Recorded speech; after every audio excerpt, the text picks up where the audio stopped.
It has come to our knowledge that the planned works are due for execution and we feel left out. We wish to have a bipartisan mutual engagement with you pertaining the subject matter. Francis Wachira ni nani? Yes. So from the letter, we humbly write to you requesting for an emergency meeting. Did it happen? It did not happen. And so many coincidences are happening. By the time Mlipewa, uzuri, our DS was also the alikuwa project manager na hiyo ilikuwa project kwa CDF. Kwa hivyo hiyo ni project ambaye alisimamia. By that time tumeona ya kwamba the chair infrastructure is still with us.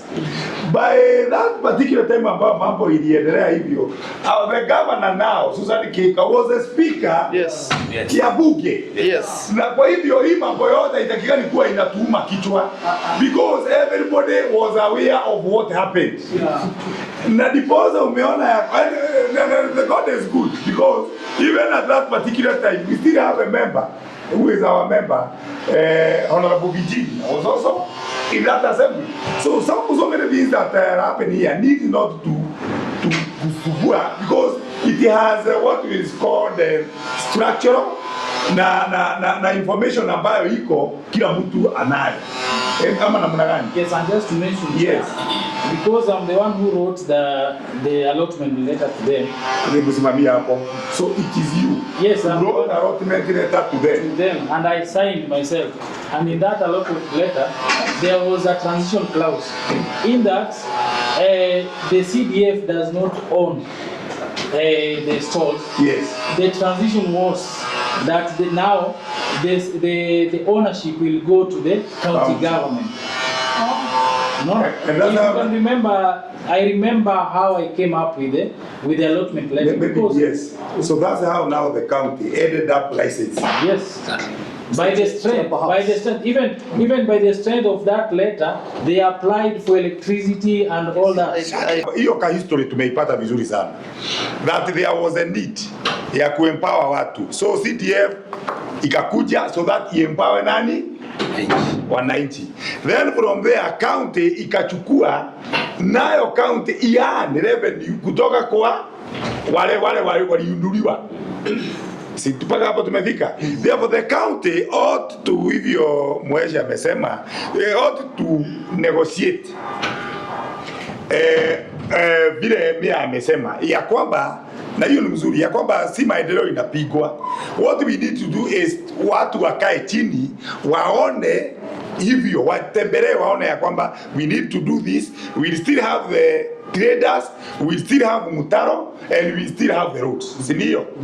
Na hiyo sasa sioni kama kuna nini kubwa. So therefore, I think members, what we need to do so that to release the petitioners ni kwamba tumeelewa kulingana na vile tumeambia kwamba kuna hiyo space, and because there is space we can have negotiate.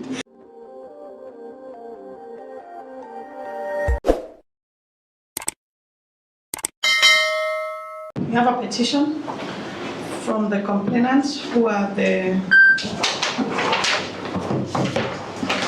Nakuru is Small and Micro Traders Association. In your prayer, these are the traders who have been affected. The affected traders and informal business owners of Odinga Road and Spa. Purpose of this petition, you are urging us as the County Assembly of Nakuru to intervene, to bring this petition to your office to formally object the upcoming road rehabilitation project in its current form. We reject the project due to lack of procedural fairness and the immediate threat of demolition targeting road stalls, which will destroy thousands of livelihood without due process. Grounds for objection are as follows. 1, violation of constitutional right to public participation as Article 10 and 118 of the Constitution of Kenya 2010 Kama nilivyotangulia kusema, jina langu ni Francis Chege Wachira, secretary wa Nakuru East Small and Micro Traders Association. Hii association ni association ambayo inasimamilia watu wenye wote wako na stalls katika Nakuru East. Kwanza kabla sijasoma memorandum yangu, Mr. Chairman, nikubarishe tu kuwapeleka katika safari fupi kwa nini tuko mahali hapa na kwa nini yale ambayo tumeweza kupitia kufanya ili tufike mahali hapa. Early this year ama tangulia mwaka huu kumekuwa na zilikuwa rumors kwa ground ati ya kwamba stalls zitabomolewa. So tulienda kwa maofisi ambazo tulikuwa tunafikiria zinaweza kutusaidia ama kutupatia information. Kwa wakati huo tulikuwa tunaongozwa na kipengele cha our constitution, article 35 of our constitution, which guarantees us access to information. And so tulienda kwa ofisi ya kwanza ambayo tulienda, kama unaweza angalia katika yao makaratasi nimekupatia, tulienda katika ofisi ya County Government of Nakuru, Department of Lands, Physical Planning and Housing. Lakini hatukupata information huko hivyo. Walituambia tunafaa kwenda kwa infrastructure and roads and public works. So tulienda huko. Kwa sasa sikuweza kuweka hizo picha hapo hivyo, lakini ziko, naweza nikaziprovide wakati zinahitajika. And so tulienda kwa ofisi zingine kadhaa. And so wakati tulifika kwa ofisi ya County Secretary ambao tulienda date 17, tuliambiwa na County Secretary tuandike memo so that tupatie each and every relevant authority ili tuarike kwa mkutano ambao tulikuwa tunauita interparty mutual bipartisan engagement between the Nakuru East Small and Micro Traders Association and the state agencies. Those are the departments which we thought they are involved in the whole saga, and that is Kura, Trade Cooperative, Tourism and Culture, City Management, Roads and Public Works, and the County Secretary. So on 21st of March 2026, we held that interparty meeting, a forum, as you can see. There is some photos there in your copy. This one and it was well attended by the agencies and the departments of government, both the levels of government were present. And so our resolve was that in each and every activity, at that juncture, it was now disclosed to us that there shall be a rehabilitation of Odinga and Spar roads, and that they had the road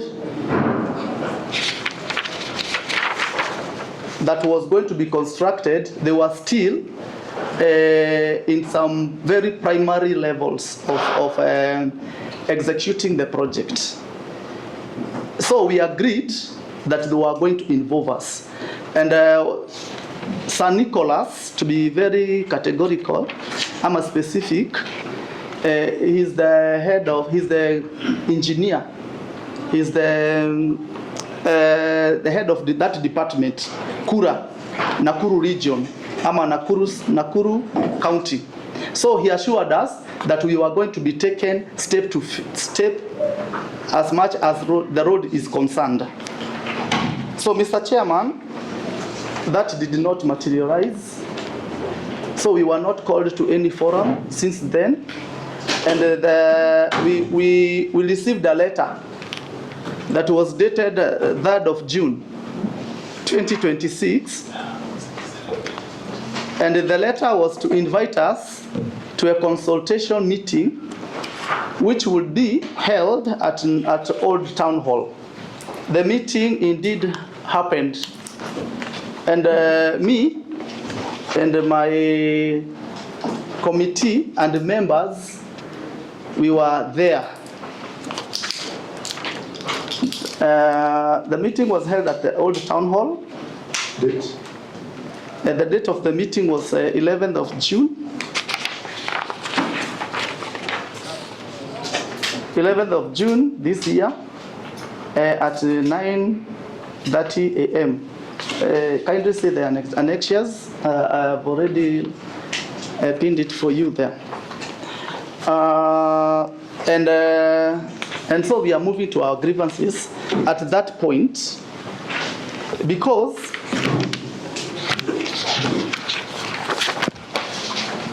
that is where everything broke loose. That meeting, Yes. you are found, right? Yes. So I'm going to start on my memo at that juncture, at this point.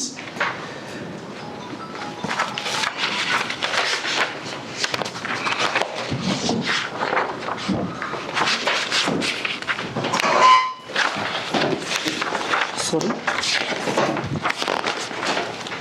So this is Nakuru East Small and Micro Traders Association. The CRAC, Nakuru County, we addressed to the CRAC, Nakuru County Assembly.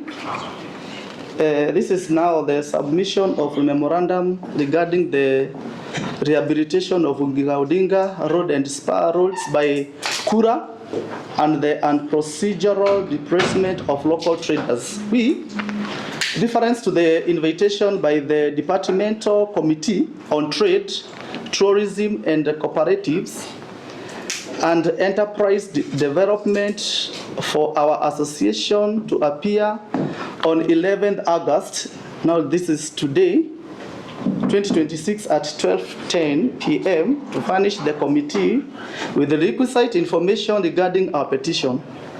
The Nakuru East Small and Micro Traders Association represents hundreds, if not thousands, of micro investors whose roadside stalls and economic livelihoods face immediate destruction. This threat follows a highly procedural 28-day verbal eviction notice issued by the Kenya Urban Roads Authority, KURA, during a public consultation meeting on 11th June 2026. Attached alongside this letter is our formal written memorandum. It details our standing, highlights and gross administrative and statutory violations committed by KURA, and outlines our specific prayers to the Honorable Assembly. We look forward to representing our local at submission before committee to protect the economic rights and livelihoods of our members. Thanks for your continued support. The democratic oversight and fair administrative. So now, Republic of Kenya, in the County Assembly of Nakuru County Assembly, 4th session. In the matter of the County Government Act number 17 of 2012, and in the matter of public petition of impending demolitions of roadside stalls along Odinga Road and Spa roads in Nakuru City. Of course, to the CRAC, Nakuru County Assembly through the chairperson, Department of Committee of Trade, Tourism and Cooperative Enterprise Development, Nakuru East Small and Micro Traders Association presented by Mr. Francis Washira. This is the association secretary. Date of the hearing today. Introduction of standing. Secretary. Yeah. Kufanya hivi kwa sababu hiyo tulikuwa tumesoma na tunajua ya kwamba tumetuambia mnangolewa kutoka Odinga na Spa. Si ninyi hivyo mnangolewa? So sasa kwa sababu hiyo tumesema umetuambia ya kwamba kulikuwa na mkutano ambao ilikuwa consultation town hall. Si umetuambia hivi? Ile ilifanyika tarehe 11 mwezi wa 6. Na ambayo ndio imefanya mkuje hapa. Because haikuzaa matunda. Sasa kwa sababu hiyo yote tumefanya na umetuambia mumeenda kwa department ya land, mumeenda kwa county secretary, mumeenda kwa watu wengine wote. Sasa Nicholas hakuwasikiliza wakula nao na tumejua kwa nini. Sasa tuambie what are your prayers to this assembly? Yes. Before that, Yes. We wish to see whether they had any minutes for that meeting that they had, the 2 meetings, also including or rather stating the resolution that they had. So Chair, I would wish that actually we request whether there is any minutes that were taken and the list of attendance. So that Chair, also when we be listening even to their prayers, there will be some backup for us actually to make some actually grounds. Just a rider through the chair and also through the meeting that you had, the public participation. Was there an outcome or was there a conclusion in that meeting or just an information that you were given? It was just information. It was just information. There was no conclusion. Actually, they were putting it as a public participation towards the project. Tuelewane kidogo ili members washike. Kuna hii mkutano ambao umesema ya town hall. Hiyo ya tarehe 11. Because your grievances stem from that meeting or the secretary. Yes. So sasa ndio members walikuwa na wakati mlikuwa hapo nimeona kuna picha. So I know where to start. Oh, sawa. No, we have to start now. On 11th June 2026, Kura concluded a public consultation meeting attended by members, project engineers, and relevant county authorities. During this meeting, Kura officials, led by Engineer Nicholas, issued a verbal 28-day enforcement notice declaring that all roadside stalls operating within the designated road reserve footprint must vacate or face forceful demolition, terming them as encroachers. The association now states the entire process leading up to the eviction threat is wholly unprocedural. Stationary body cannot use an informal verbal account. Now that is where we are starting so much on it, because now this is just a verbal. It is not a written document. The association states that a statutory body cannot use an informal verbal announcement during a rowdy public gathering to issue a short 28-day countdown that destroys active business holding valid Nakuru County single business permit. Key substantive issues, legal violations, a highly unprocedural deficit of stall notice. The fact is that a 28-day verbal ultimatum is completely unprocedural and legally void. It bypasses the established mechanism for managing public road reserves and fails to account to active commercial contracts, because we hold the permits and the licenses between the trader and the county government.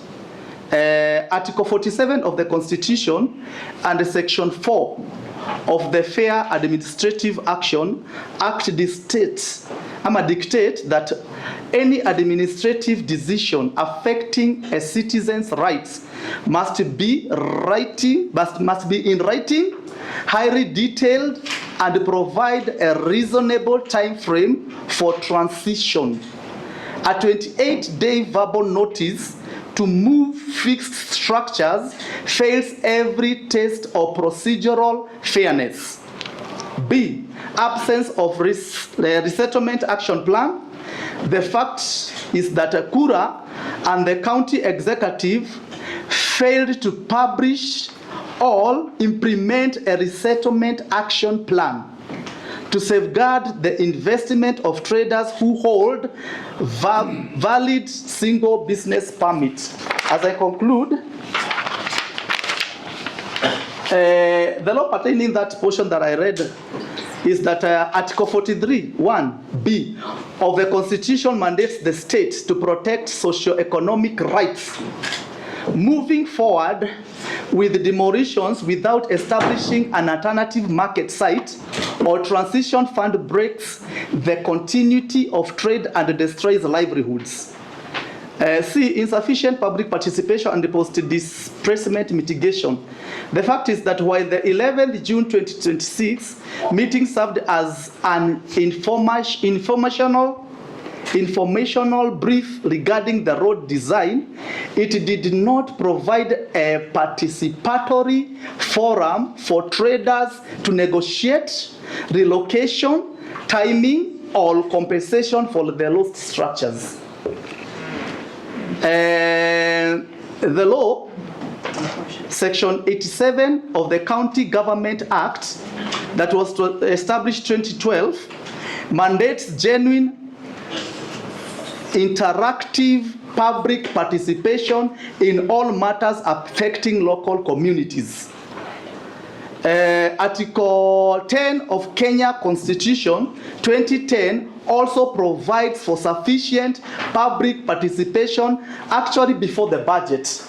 And mind you, when Kura called us to a meeting, they already had the budgets, they already had the mapping of the road and everything that pertains the construction of that road. We had earlier learned of the project. That is what I had told you earlier. Now I'm not going to read that. Now I'm moving to the specific prayers and remedies.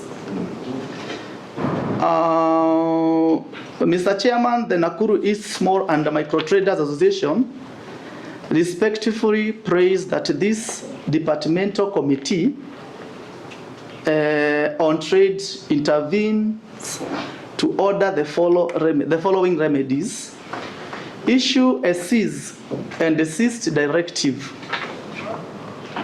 And by saying this, we are well informed that this particular committee has the mandate and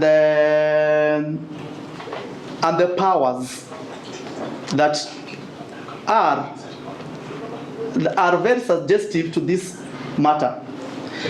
So request the county executive and Kura to freeze and any planned demolition or evictions along Odinga roads until joint lawful framework is agreed upon.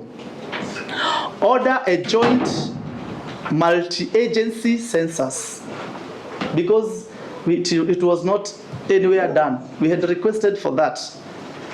Direct Kura, the County Department of Trade, and our association to jointly conduct an immediate verification exercise to map out and count every single trader facing displacement.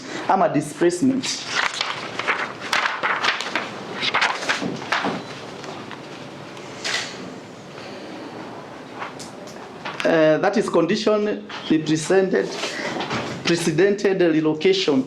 Mandates that no roadside store shall be demolished until an alternative, fully serviced and highly accessible trading zone within Nakuru East, that is the CBD, is completed and allocated to the affected traders. Number 4, integration into the modernized corridor. Actually, this was our primary resolve. Recommend that Kura modifies its design to integrate organized, safe MSMEs trading cubicles behind the new pedestrian walkways or drainage reserves along Odinga roads and Spar roads. So in my conclusion, Mr. Chairman, you can see that we had earlier gone to seek information from the relevant authorities. And today we are very glad and happy that our county assembly, through this honorable committee, answered our call. And that today we are here, seated with you, to find an amicable solution on this matter. Because there are hundreds of livelihoods at stake. The Kura presented to us the mapping, and we saw that they are planning to construct even a drainage that it is an open drainage.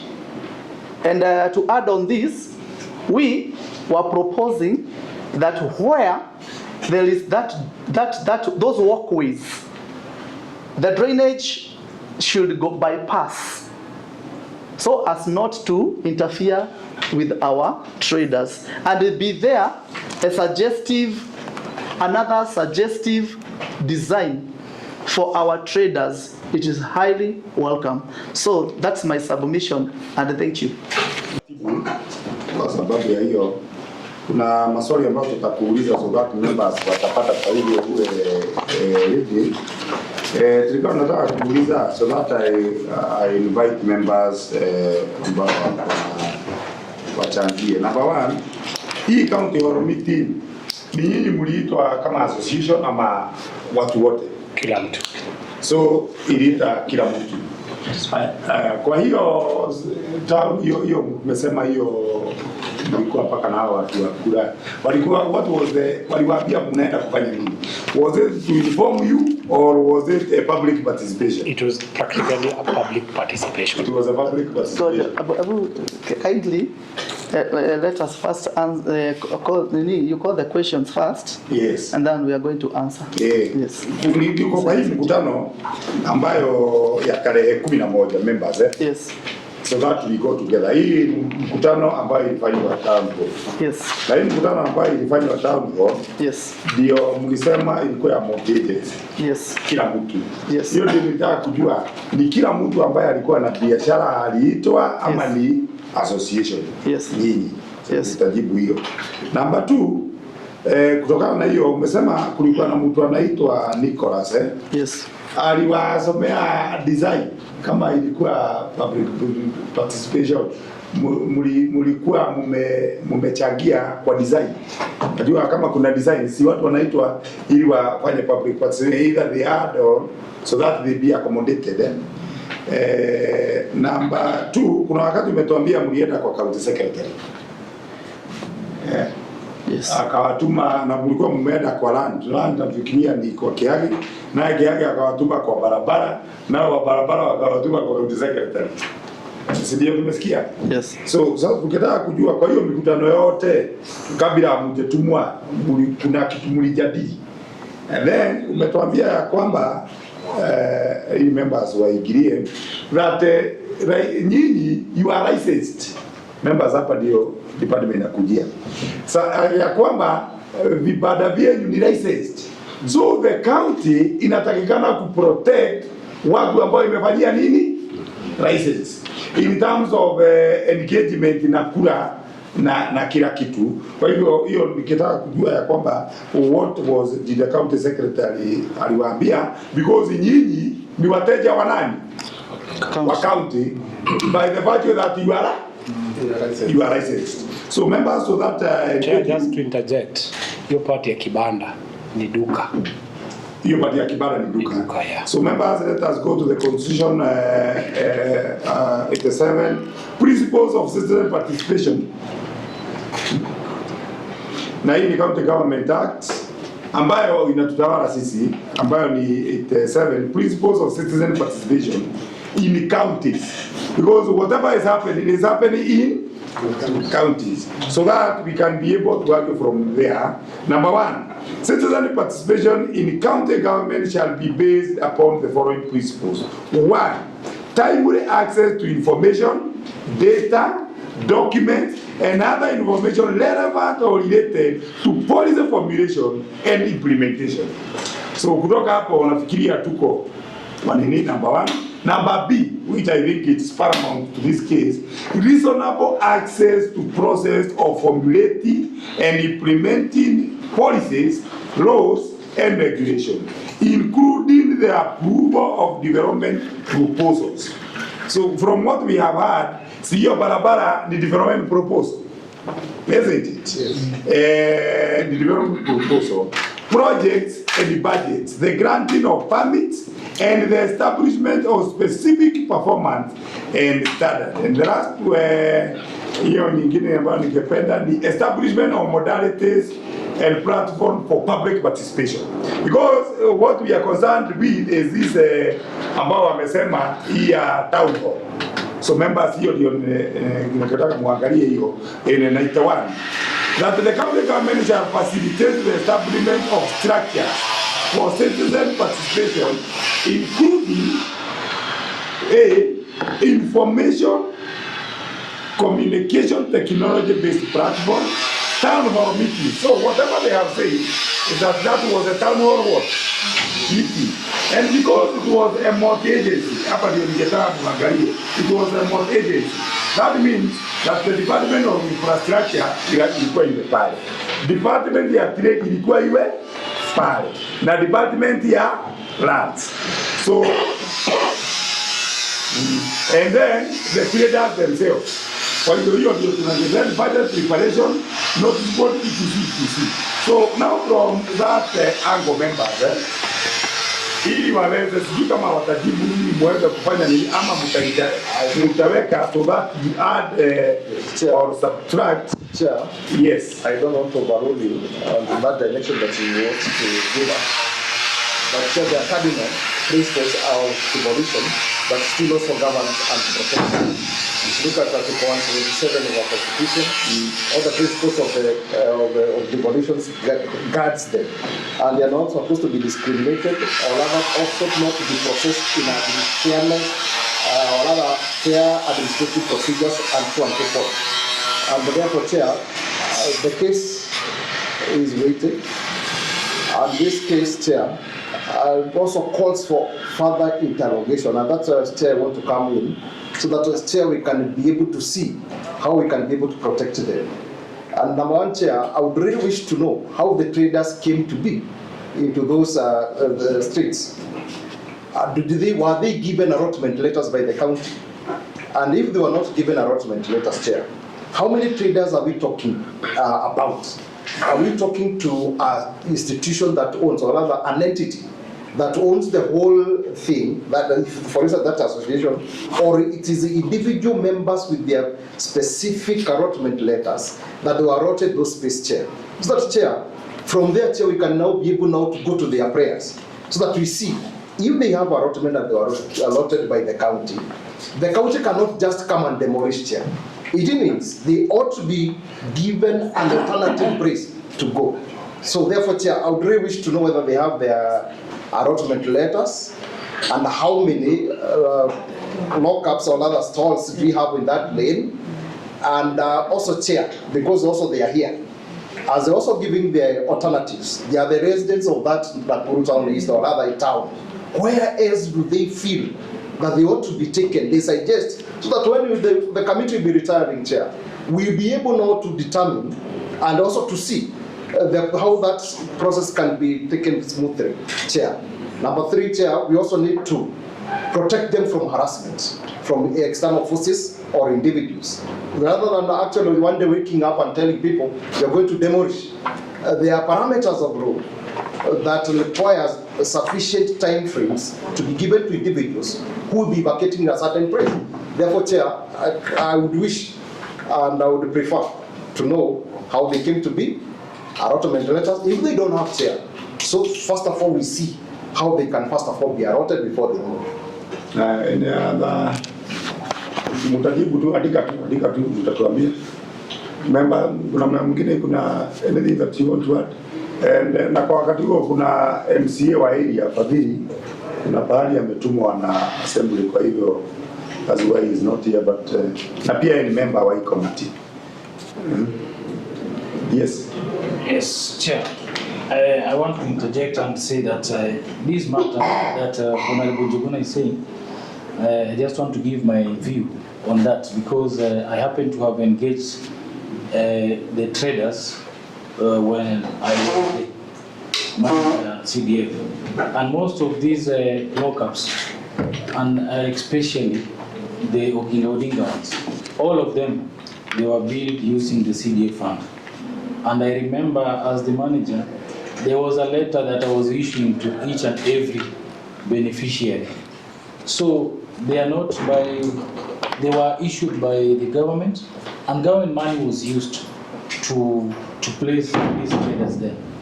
And I think while they are going to answer that, I just want to give my view on that, because I happen to have engaged them in my previous engagement. That was a project for CDF, and it was done in 2013, 2014, up to 2015. And we were able to identify beneficiaries, and letter of allotment was given to that effect.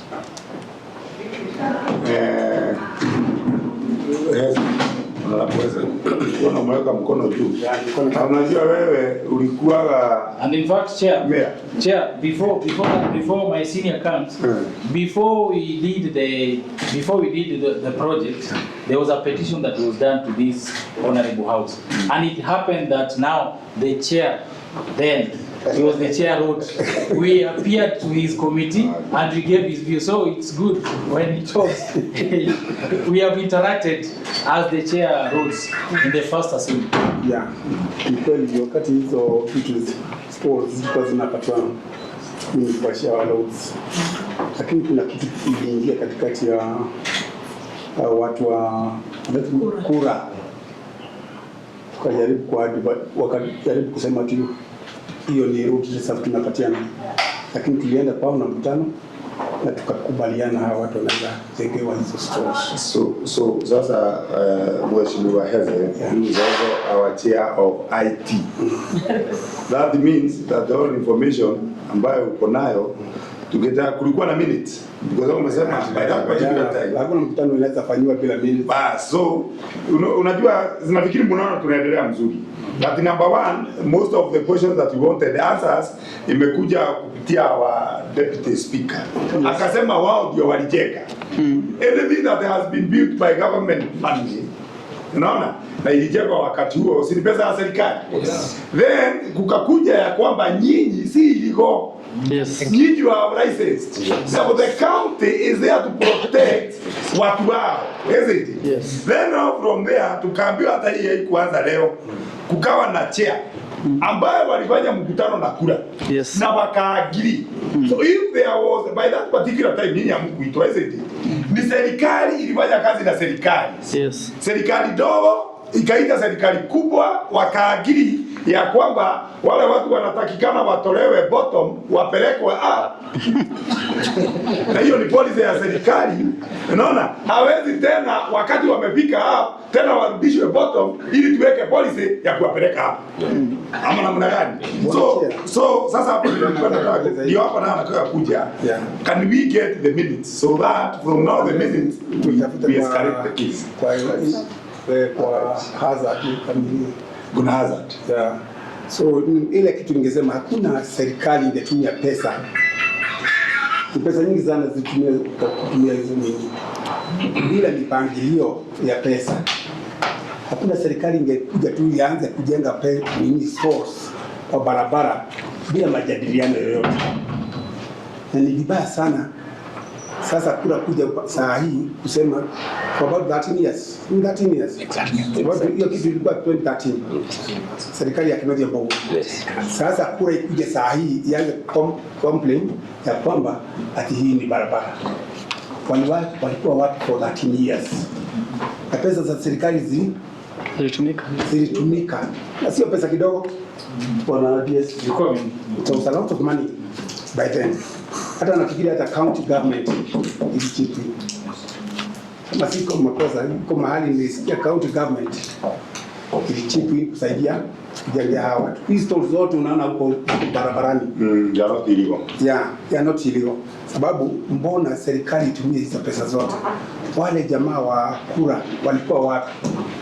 Sababu kama kungekuwa chama, kama ingekuwa sio hakuna kitu kimezungumziwa, hiyo vitu ingebomolewa wakati ule. Si kweli? Wakati ule zilianza kujengwa zingebomolewa. Maybe chairman. What we are telling this committee na mzuri kwa sababu kuna Mungu amekuweka uhai kwa sababu uje uwaambie hawa watu uokoe hawa watu. Lakini ilikuwa za Mungu alikuwa. Unajua umetoka hospitali juzi, Mungu akakuleta leo, alafu ukakutana na hii kesi. Ili ulete suluhisho.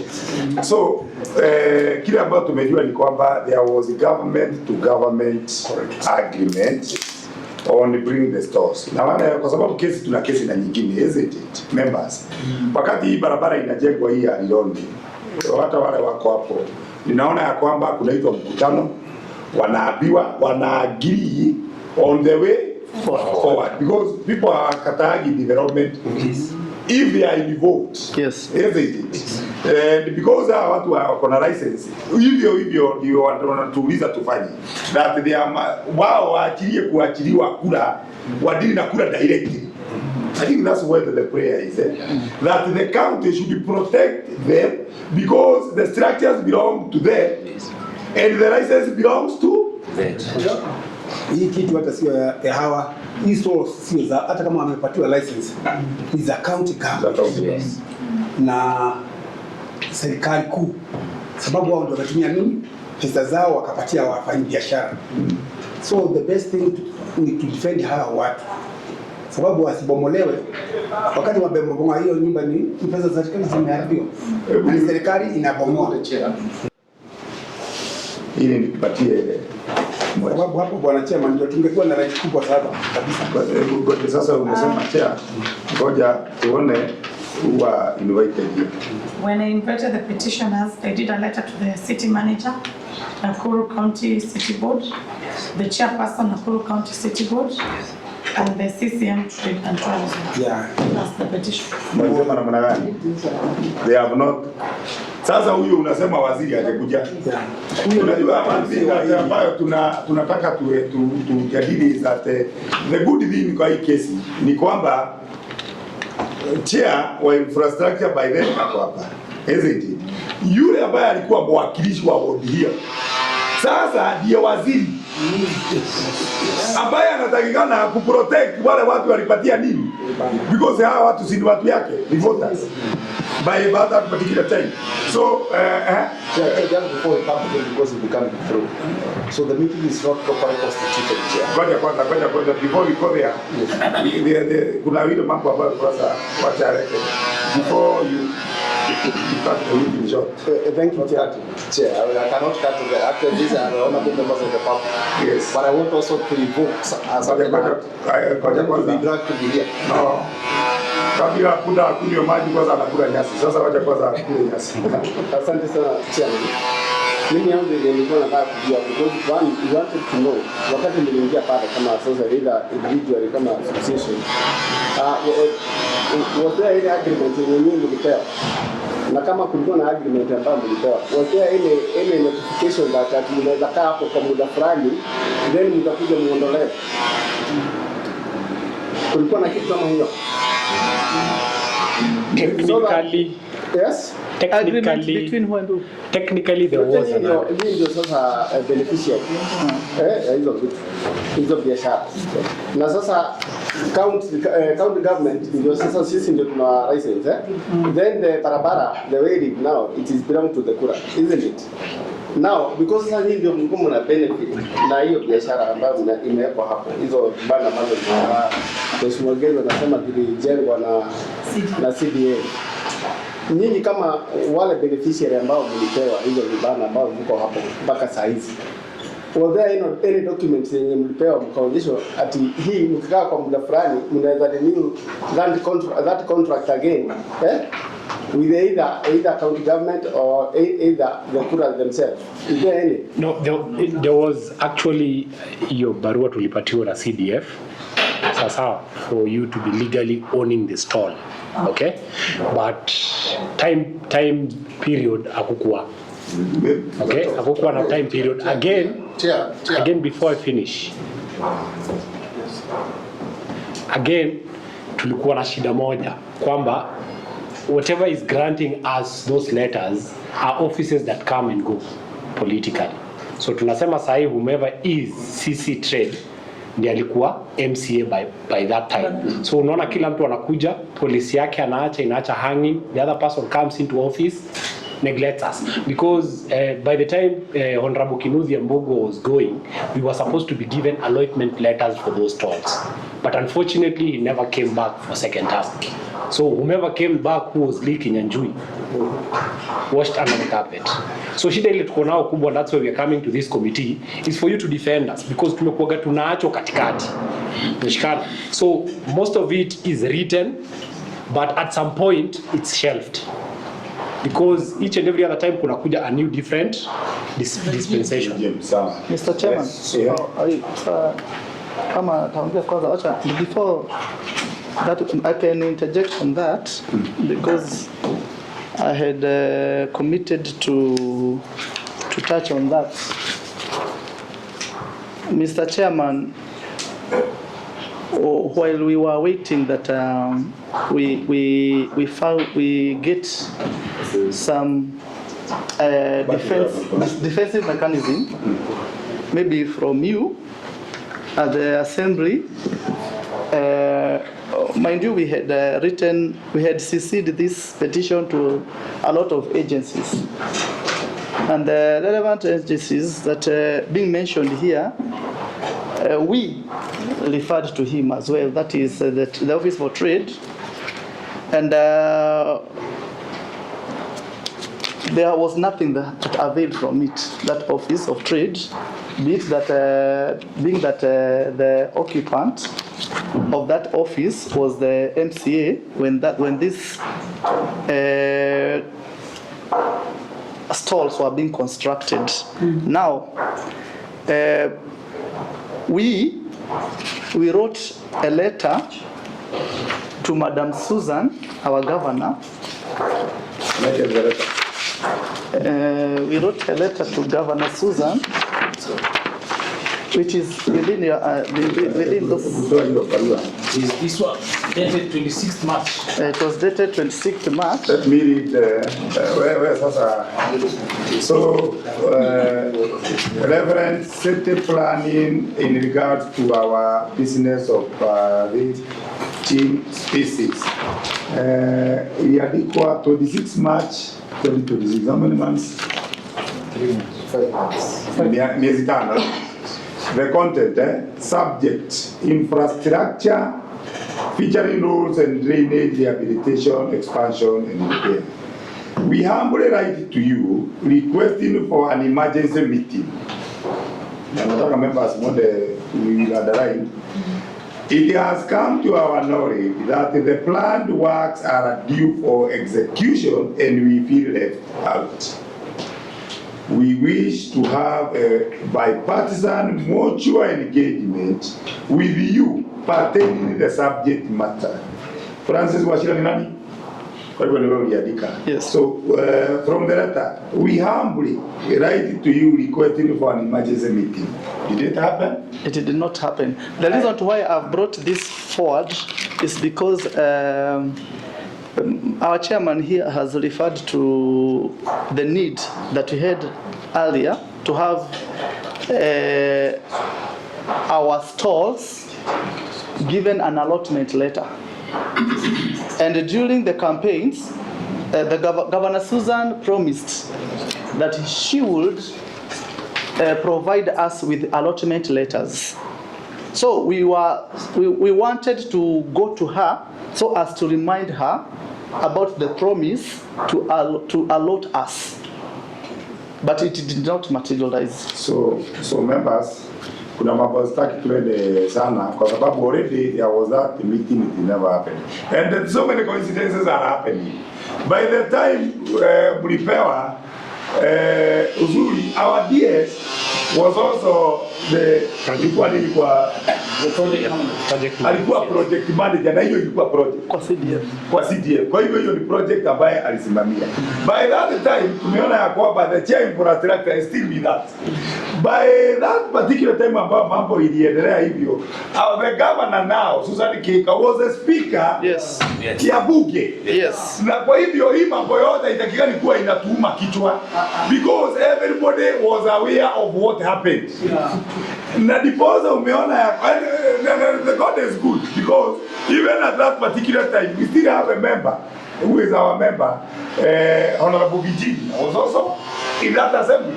So so many things that happen here need not to because it has what is called structural na information ambayo iko kila mtu anayo. Kama namna gani? Yes, and just to mention, yes, because I'm the one who wrote the allotment letter to them. So it is you. Yes, who wrote the allotment letter to them. And I signed myself. And in that allotment letter, there was a transition clause in that the CDF does not own the stalls. Yes. The transition was that now the ownership will go to the county government. No, if you can remember, I remember how I came up with the allotment letter. Yes. So that's how now the county ended up licensing. Yes. By the strength, even by the strength of that letter, they applied for electricity and all that. I did. So, Chair, what I would really wish that we be furnishing those letters. Yes. Copies of all those letters to be to our custody, Chair.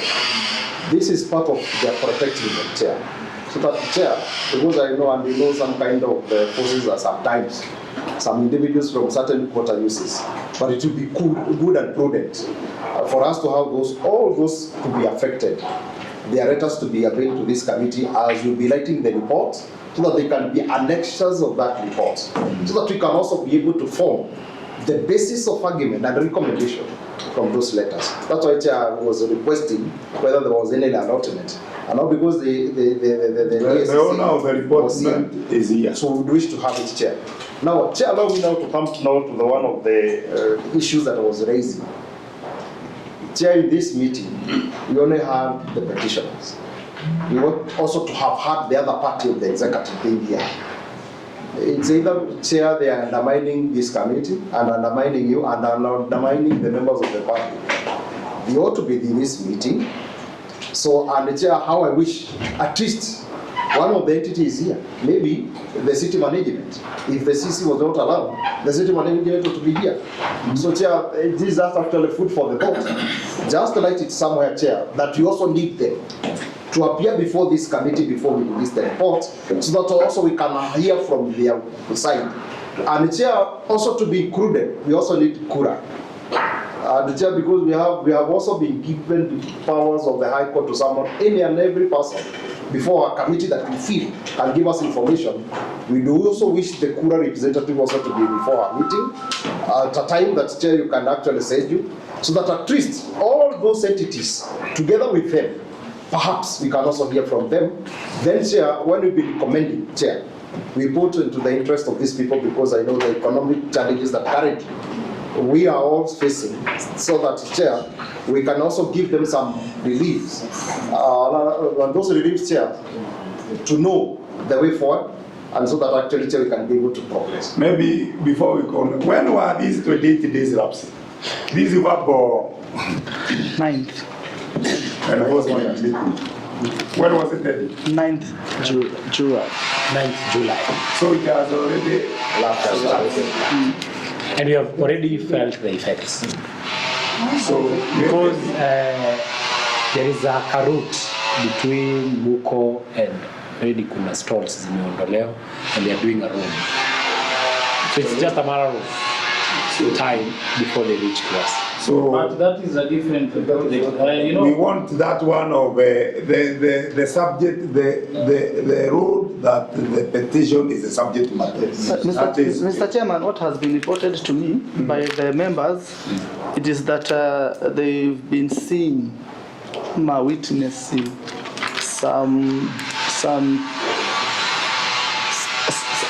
some people, I don't know how to refer to them. There are people that who comes to the ground. Some street developers. Yes. That No. They've They not haven't marked, but they are doing- making some measurements. Chair, it's good to report rightly because Chair is aware. The road that is being done now is the road that we visited as the committee behind Kanini. See, But again, there was stalls see, there. that is what you say. Who are part of our members. No, but that was not part of that project. Regardless, you know, which- it's good to mention because this committee went to the ground concerning the same road. You remember, Chair? The one behind Kanini. You know, so that is a different thing that is being done. Let us be specific. Let us be, let us know. What the petition, the prayers of the petition. Yes. And the petitioners, okay? So that we be specific that Sparrow and Oginga, Amanamnagan members. So maybe any other members so that we do some recommendations so that because of time. Chair, I think we want to apart from the executive. It's very unfortunate that they did not appear. They will be part of the committee. And the grievances, we have had the grievances. And pia Chair, kama kungekuwa na alternative vile prayers ya the petitioners wameuliza kungekuwa na another alternative site ya kuwapeleka wasitolewe tu wakuachwa kwa barabara. Na propose the Chair barua iandikwe kwa executive waapie na the other entities. Maybe for the way forward, msema kama mngekuwa engaged mnaweza pelekwa on alternative. No. Tukisema hivyo tutakuwa tumekubali the project that is already affecting us. So we are adamant for us to remain. For us to remain because it's our livelihood that is being affected. So tukitolewa leo, tomorrow I'm not going to pay rent. Okay. I'm not going to eat. So we must have an alternative ready for us to vacate when the alternative is there. Again, you don't need a road. You already have a road because Odinga road exists to date. So we don't really need to expand it for now. The most emergency part of it all is us creating a market for the people of Nakuru. After the market, so hii pesa imewekwa hii, the budget that they budgeted behind our backs because there is money. Let it be the money that will provide a market for us. Itengenezwe, everything including a stage and everything itafuata huko so that tukitoka tukienda huko our livelihoods won't be affected. And that's why tuna adapt mwisho should be compensated because ndio nisimame mahali siku 3, 4, 5 kabla ijakuwa effective biashara nitakuwa nakula nini. So that's what we are asking. So hatutaki kuiweka ikae hivyo vile Chair amesema so that they don't feel like we are for the project. The only thing we need is a compensation. We are not there for compensation only. We just want our lives and livelihoods to continue without disruption. Hata kama kutakuwa very minimal disruption. Chairman, through you, if I get in right, he's talking about them being compensated if at all we reach that area that or they sit down with whatever the executive cooler and then they agree they will be compensated first of all and they'll be given another place. Is that what you mean? No. The point is currently in Nakuru there is no market for traders. Okay? So there is no market. That's why we are on the roads. We agree there? There is no market in Nakuru East as a division. So we need a market first that will accommodate us. And if we were to be moved, we will need to be cushioned with a certain compensation in a way that our livelihoods would be affected 100%. So it is not about compensation. Do you have a place in mind? Yes, we have. Okay, Nane. No, Chair, it's good to raise them. It's good to enlighten them because when they go that route, they will find themselves victims in a way that we have a market huko chini, huko fire. Mkisema hakuna market, mtakuja mtoleo mpeleke huko na mwambie sasa si mlikuwa mnasema sasa mfanyie kazi hapo. I will do that. Ni vizuri when you give your mseme proximity. Unaona? Kwa sababu ukisema hakuna market, kuna market na saizi inasemekana wafanya biashara wamekataa kuenda. Na hao wako tayari kuenda. Nyinyi mtakuja mtolewa hapa mwambie mnaenda fire leo. So it's good when tuna prosecute our case ukue specific na uangalie The prayers. The prayers. Must stick to the prayers. Yes. Duruja, asante. Kulingana na vile tumegaidiwa na member of committee. No, by the way, is the former mayor Nakuru town. You are also a former mayor? Yeah, who's the former mayor? Why? And you are there? Former councillor wa Meningai. Bado niko hapo.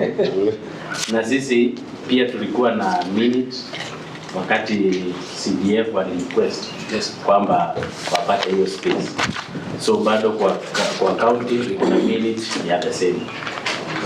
Na chairman, ni vizuri pia tujue kwamba wakati wote tuna deliberate mambo ya mwananchi. Unaweza kuwa uko pande hii lakini next time unajikuta pande hii. Sababu mimi ni kielelezo. Mimi nilikuwa mmoja wa kusit kwa hiyo committee. I was deputy mayor. Nilikuwa na hudumu wote mbele ya Wajef the Menengai. So leo hii si uko kwa hiyo kiti nakuja kutafuta Wajef. Nakuja kutafuta. Na ninaleta kilio changu kwa county yenyewe kama ningepinga hawa watu wasipate waliniamkua baada ya kuanguka. So niko pale nikitafutia watoto. Na ni vizuri kueleza hii committee kwamba wakati mtakuwa mkitoa suluhu ya hii mambo, tungeomba hivi.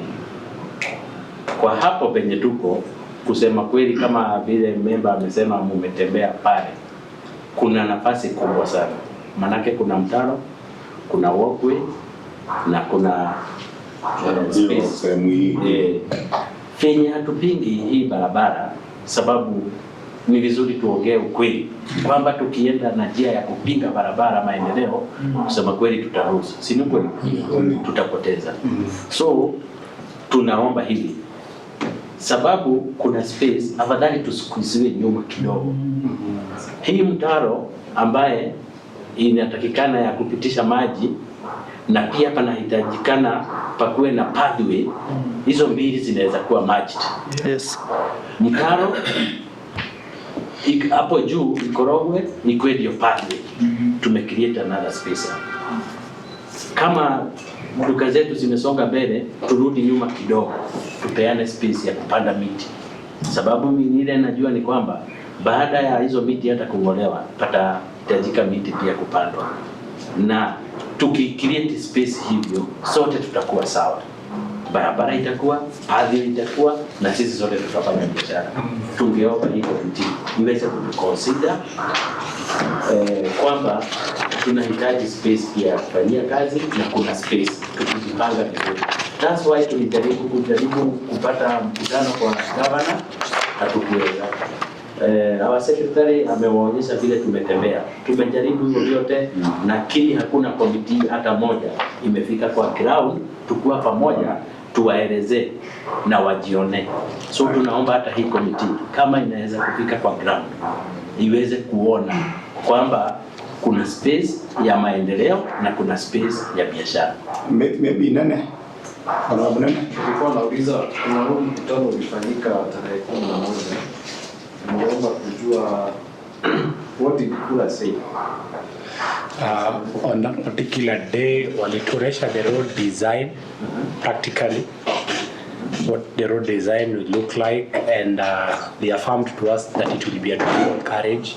Zitakuwa barabara 4 na katikati kuwe na ukuta, and then they need a walk path and the drainage. So kumaanisha It originated from CDF, and then from the allotment letter ingeacha kwa CDF ikuwe county. Now the shops belong to the county.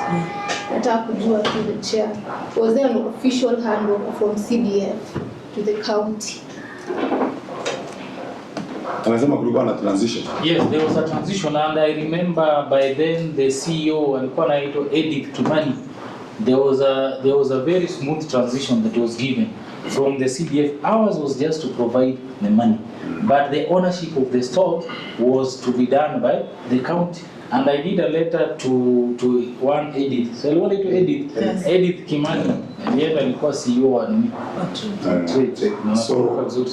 So we want to have the way forward so that because of time wacha tushukuru na kuna kitu ulisema ulikuwa Demia. yeah. Kwa hivyo wewe ni good example ati mtu huanguka na anarudi anatafuta wale ambao tena watachaguliwa, si unaona? So kuna kitu make your bed because you don't know. Unaweza kuwa unatekelezea mwingine mawe. Yes. Wewe kesho uangukie nini? Mawe. That's what we are telling leaders ambao tuko nao. Ya kwamba hakuna haja hivyo tumesema ya from what we have, hiyo ka history tumeipata vizuri sana, that there was a need ya kuempower watu, so CDF ikakuja so that iempower nani? Wananchi. Then from there county ikachukua, nayo county ian revenue kutoka kwa wale waliunduliwa. Si tupaka hapo tumefika. Therefore the county ought to, hivyo Mwesha amesema, ought to negotiate vile Mia amesema ya kwamba, na hiyo ni mzuri, ya kwamba si maendeleo inapigwa. What we need to do is watu wakae chini waone hivyo, watembelee waone ya kwamba we need to do this, we still have the traders, we still have mutaro, and we still have the roads. Si ndio?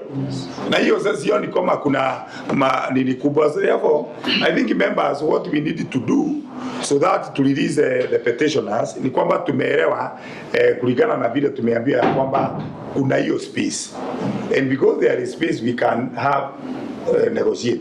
So clerk ataandika barua ya next week ya huyo kulia, now it will be a summon because you cannot be called kwa wale watu ambao walikuchagua miaka hiyo ulikaa, unaona alafu wakati wana shida haufanyi nini, haukuji. So sisi tutahakikisha kwamba ataandika so that naye aje atuambie version yake. From there we will call this Sir Nicholas huyu, so kura hiyo ataitwa so that we have that one, and then we have the department ambazo hiyo ya trade na department ya infrastructure, because sidiwa beneficiaries, so that we look for the way forward.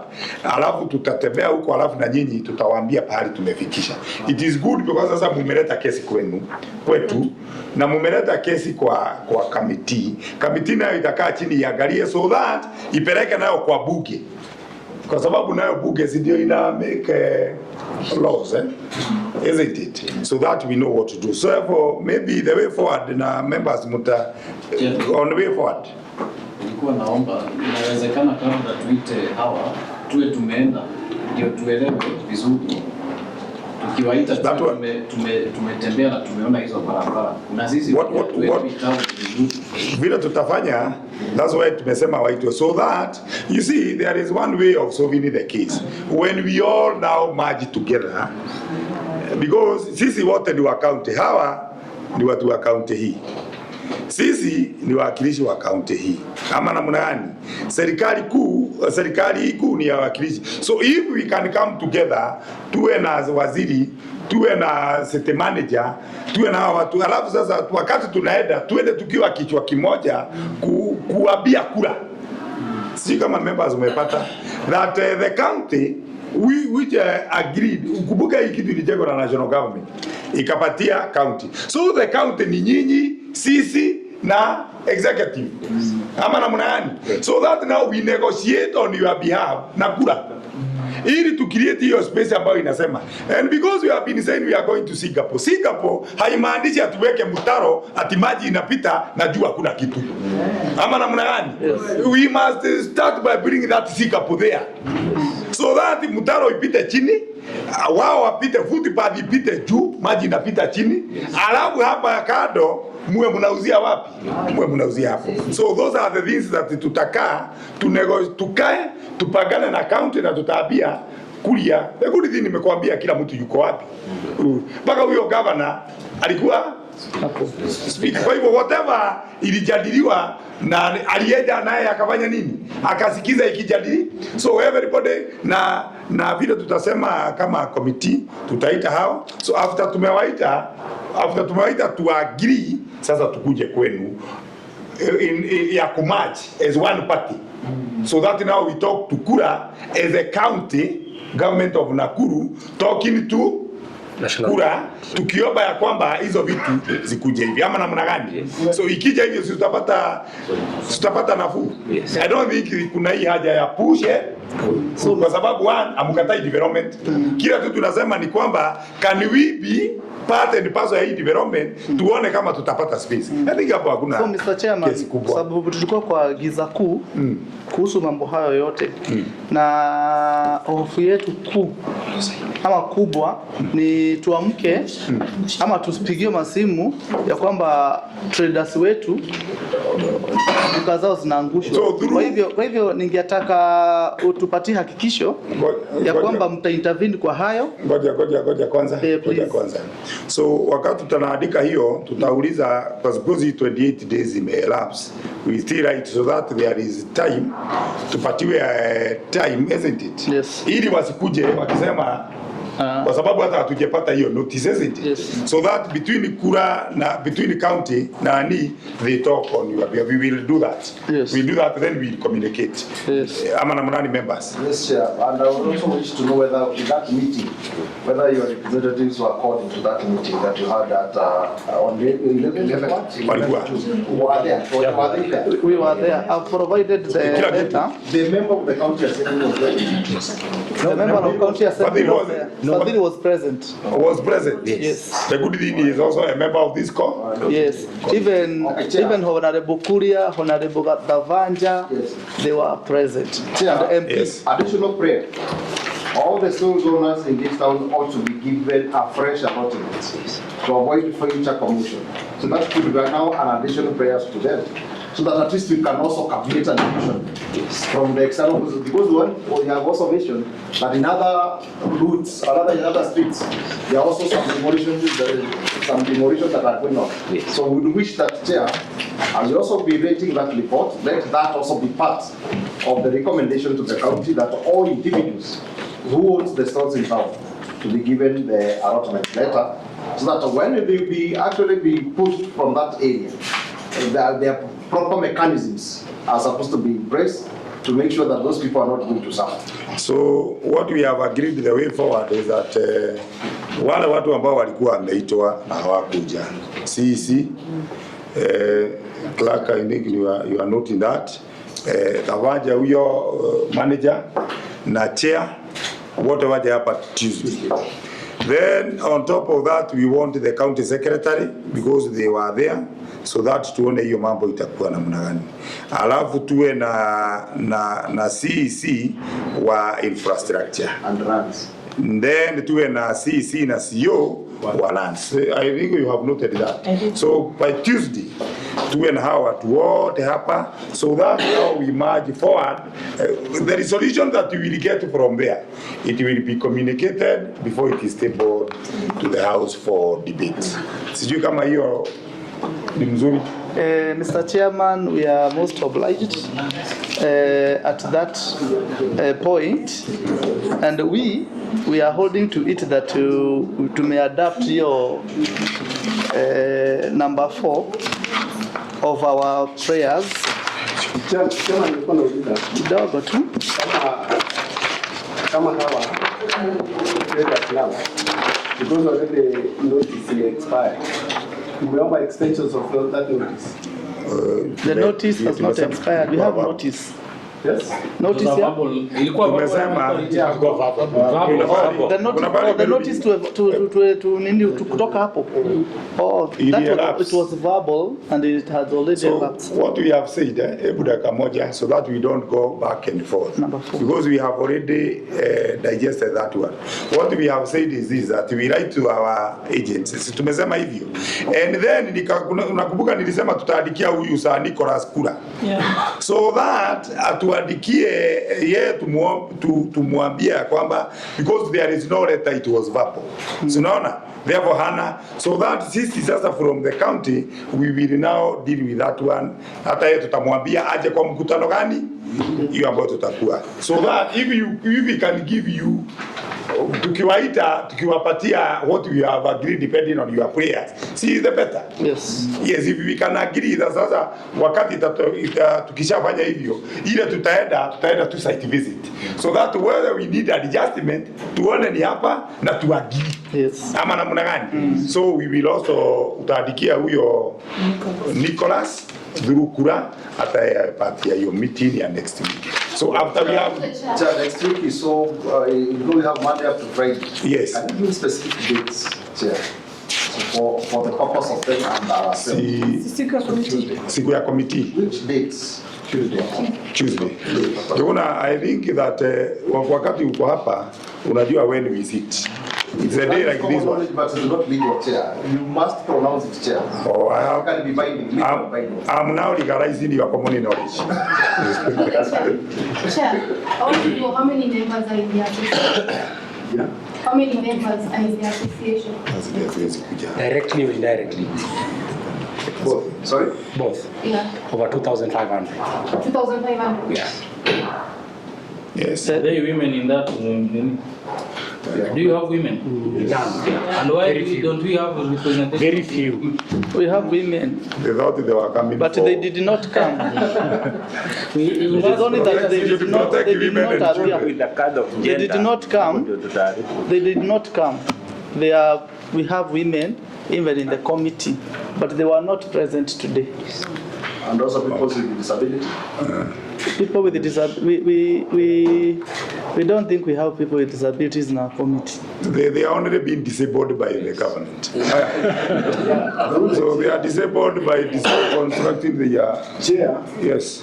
Mine is just to comments. Una honorable member wa nini wa komiti yako walikuwa wameuliza ama wanaweza kuja kutembea waone.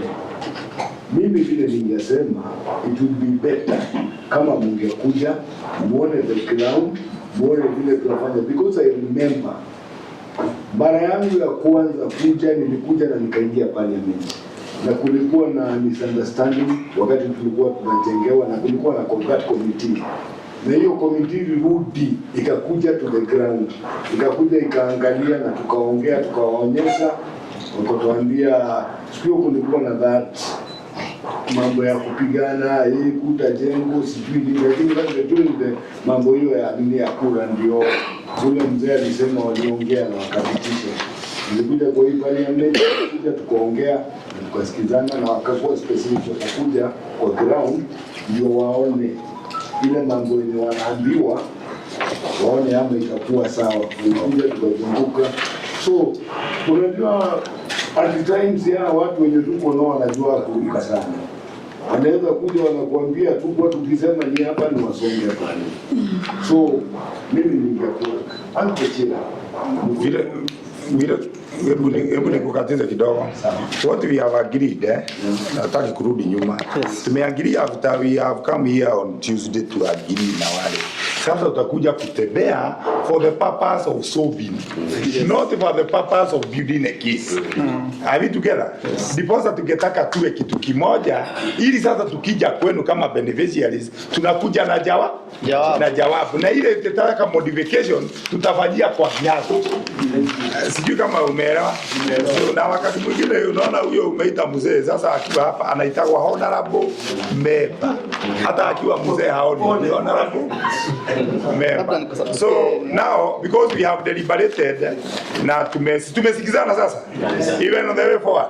So because you presented the case na umeona kama tumeenda vizuri, unaweza omba ili waambie Mungu hivyo tumesikizana hivyo. Ndio.